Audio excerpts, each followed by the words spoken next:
Tensions arise from emotion, emotion from sensation.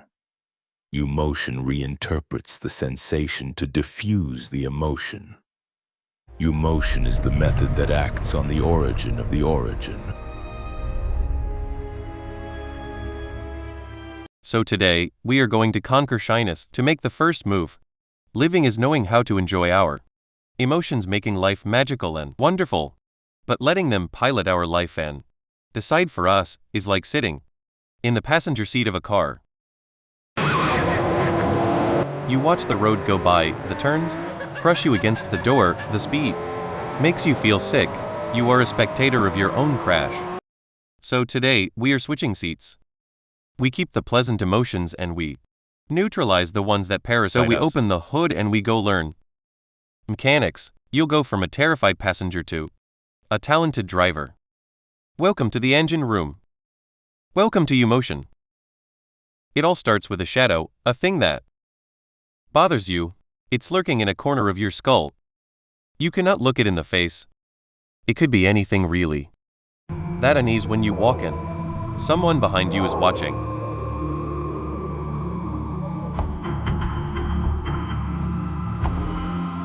That paralysis before an exam. Choosing a job different from the one you want. Just out of fear of speaking in public. But mostly, there is this boy. This girl.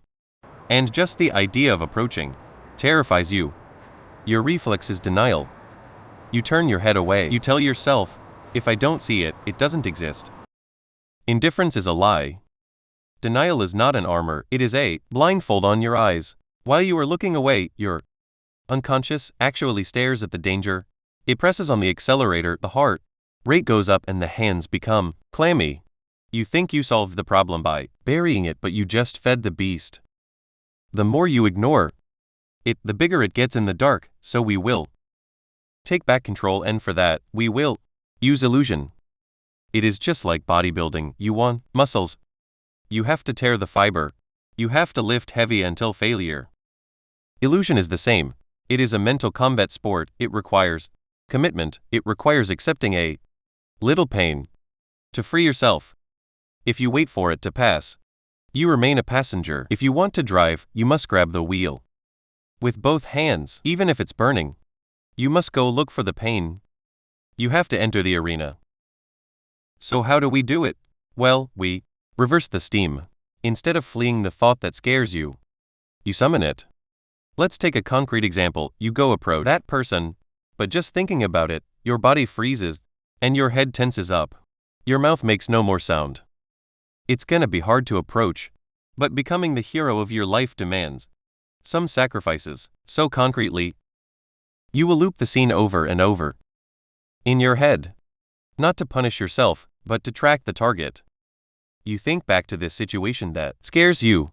You expose yourself. You let the fear of touch hit you again and again. And by rethinking the situation that blocks you, it brings up the emotion. And by observing this emotion and its origin, it's the sensation that is revealed. But be careful, you must look for sensation, not attention. We'll see that as we go on this channel. Now, you don't suffer anymore. The sign, meaning the trigger. This trigger is precisely that sensation. You replay the thread of the approach, not to analyze, but to search for this famous sensation. So at first, it's blurry, then by dint of repeating the loop, details emerge. The body speaks and boom. A muscle tenses in your neck, a blurry image appears, a flash blinds you and a sound rises. Among all these sensations, one rules, it's the pack leader. When you imagine approaching this person, your mouth freezes and a sound fills your head. A scream. Focus on it. This scream echoes in your head strident, unbearable. It comes with flashes of faces that are laughing, mouths twisted by mockery. It is the scream of shame. The scream of one who is rejected, crushed, humiliated. And there, you found the signal. The scream. As long as this scream exists in this form, you are paralyzed. You are the passenger of your car. Emotion dictates your driving. So this sensation, this scream, creates the emotion.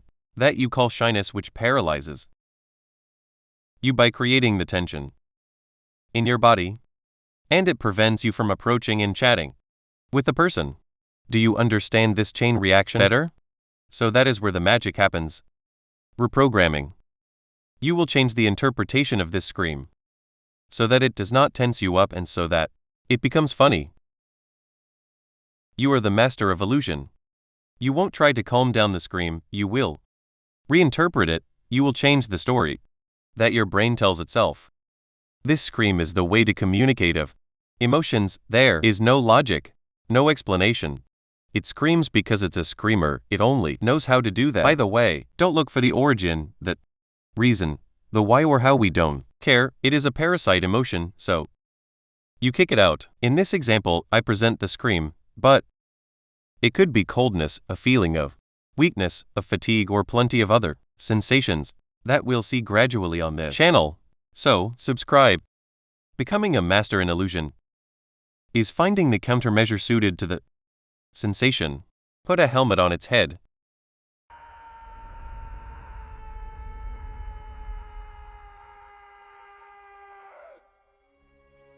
Make it catch a cold.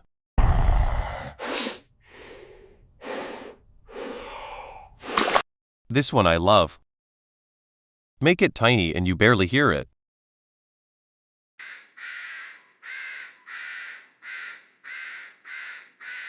And you decide it is no longer a scream but an endless yawn of boredom.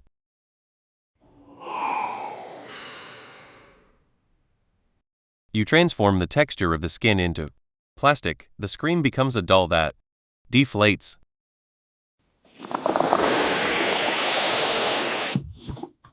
You understand the process well. The thought of going to talk to this person causes a scream in your head because your brain saturates with fear. It is too much for it, so its way of telling you is this scream or the sensation, any one of them, and it expresses the anxiety, fear, the vase. Too full. The language of emotion is different from the mind, and trying to find an explanation to reassure yourself does not work. You have to speak the same language to your body. This scream represents danger, so you change this interpretation. Something funny? And so after that, the scream is no longer a danger, the tension disappears, and the emotion with it. The blockage turns into action. It seems weird and even too simple because our rational thought does not understand this language, but I assure you, it is extremely powerful. Among the countermeasures I proposed or those coming to your mind, you choose what you prefer and you loop it in your head when you imagine reliving the scene. Actually, you stir the soup and after a moment, you have replaced this horrible scream by another funny thing. The work is done, you reprogrammed yourself. But you didn't change the exterior reality, but you changed the interior reality. You hacked the system. Your brain doesn't know the difference between the real and the imaginary. For him, the scream was paralyzing, but now the relief is real. The muscle tension vanishes and fear evaporates. It is no longer steering. But do not cut the engine right away. The job is not finished. A complex situation is not a single enemy, it is an ambush. Emotions hunt in packs. They are intertwined. You neutralized the scream of fear. Great, but right behind there is the whisper of shame, the vertigo of ridicule, or the sidereal void of not knowing what to say. So, what do? Well, you go back to step number 1.